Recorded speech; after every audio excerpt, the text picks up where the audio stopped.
in this season, everybody that's attached to you is not necessarily meant to be a part of your destiny. Stop stringing people along that was not designed to be a part of your final destination.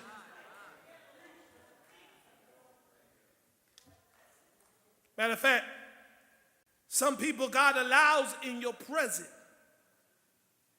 is to show you what you don't need in your future.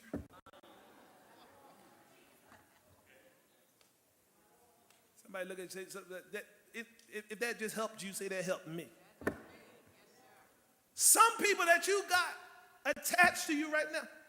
I tell one thing I tell my children, I tell them all the time. I said, stop calling everybody your friend.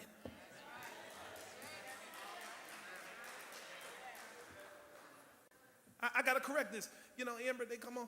You know, Tyree got it now. Amber still, she working on it.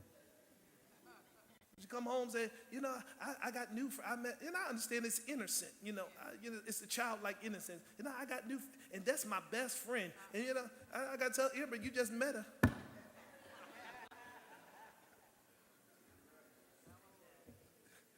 She can't be your best friend after 1 week. No, Daddy, that's my best friend. That's my best friend. No, that's not your best friend. And so I teach them to use the word, this is my acquaintance.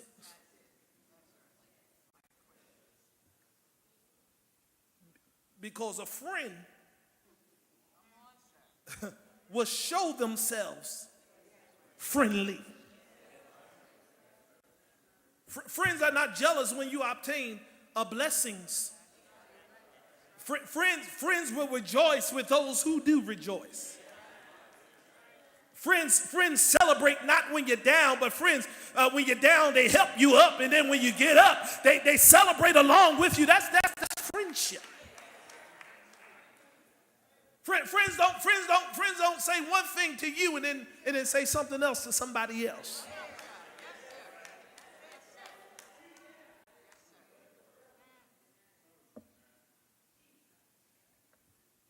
So sometimes God will allow people to be in your presence to show you what you don't need in your future. Some of you say, you know, some of you got people you in a relationship with, and you say, I would never marry nobody like that. No. Oh, they showed their true colors.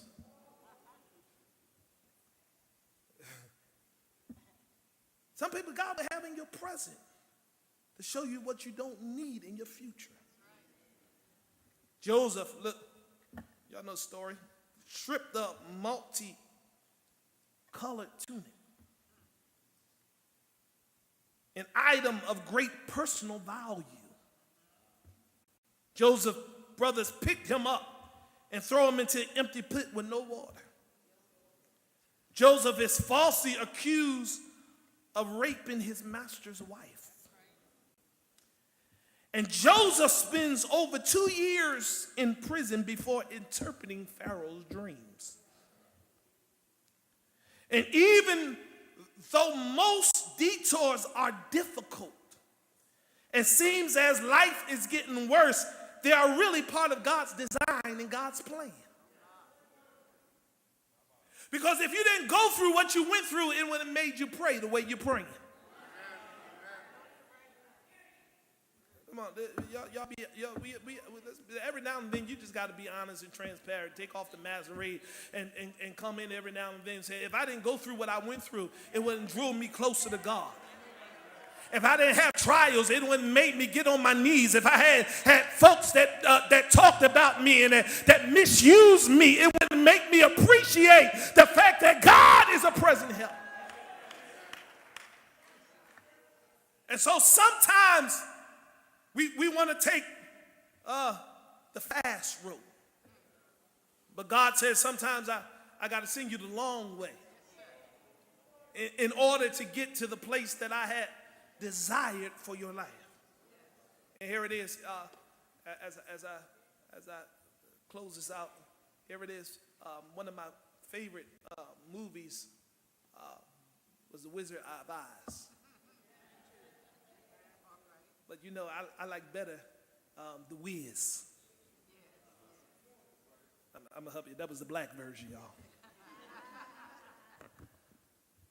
And Dorothy, y'all remember, she longed for a place over the rainbow where troubles would melt like lemon drops. She was certain that the trouble-free place was her destiny. But along her journey towards that destiny, Dorothy encountered a whole lot of trouble. Evil witches, scary forests, an overbearing wizard, all gave Dorothy reasons to doubt that Oz was a place she truly longed for. What she did not realize at the time was that she needed to go through Oz to get a better understanding of what her true destiny was. The true destiny was not Oz, but the true destiny was Candace. She didn't realize she was looking to get to Oz, but when she arrived to Oz, she had to go through all that. She got to Oz and said, "Listen, I need to go back to Candace." And so she got to Oz, and you know, y'all know the story. The wizard said, in order to get back to Candace, you got to click your heels 3 times. And Dorothy clicked her heels 3 times, and all of a sudden she was back to the place that she had really destined for. In other words, what she was looking to get to was not the place that God had designed for her life. The place that was designed for her life was Candace. But her eyes was fastened on Oz. In other words, in our spiritual journey, in our spiritual walk, sometimes we're looking to get to places that was not destined, ordained by God. And so then God says, because your heart is set to get there, I now got to take you through some detours in order for you to recognize that you can't go off of your own purpose, but you got to go off the plan and the design that I have for your life. In other words, it may take you through some scary forests. It may take you to meet some people that you didn't want to meet. It may take you to get some blows in life. It may take you to cry some tears that you didn't necessarily want to cry, but somebody touch a neighbor and say, everything I went through was necessary for my development. In other words, if I didn't go through it, I wouldn't be as strong as I am now. I wouldn't be wiser than I was. I wouldn't be better than I am. I had to go through it.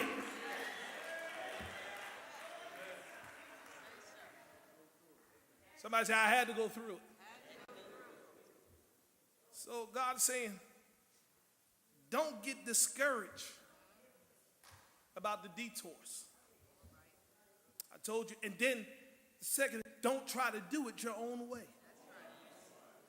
I told you last week, I got this through, you pull a sermon. Sometimes I pull a sermon out of my own frustrations. And my own frustration was, I was riding, I was using the GPS, as I told y'all last week, and I was going down, and the road was clear, and I was focused on the road, but that woman.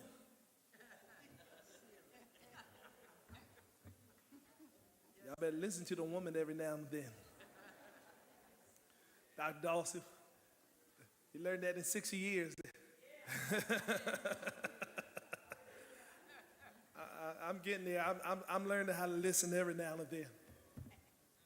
But I was listening to the woman on the GPS, Brother Sheriff, and she told me to go another way. And I said, she don't know what she's talking about.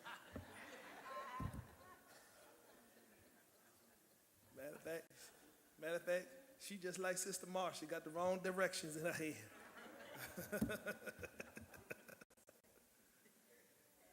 She told me to go another way. I was determined to keep on going because the road was clear. And I'm just riding down the road, and I'm laughing at her. She ain't know what she was talking about. I'm glad I did not go that way. And all of a sudden, as I'm riding down the road, I'm just happy, got my window down, I got my music playing, and I'm just strolling. And all of a sudden, I see some red lights start coming on. And all of a sudden, I hit dead into a traffic jam.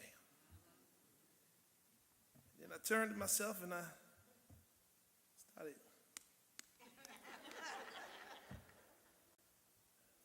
frustrated. I was just mad.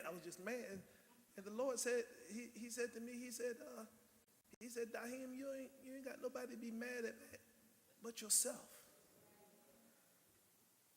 Because I allowed you to go around by the way of detour. The GPS told you it was a detour. And you refused to go to the detour because you thought the detour was going to add time onto your travel. And what I was really trying to tell you is that if you took the detour, you would have got to your destination faster than you're getting right now. And so some say that's backwards because the detail most time takes us a long way. But God's saying, when you learn how to take my detours, my detours get you around some hurdles that you didn't think you can get yourself around. My detours stop you from going places that would have left you in the pit. My detours will turn around and it will take you to the destination. It might seem a little longer and a little harder, but if you learn how to follow my detours, God said, I'll get you there.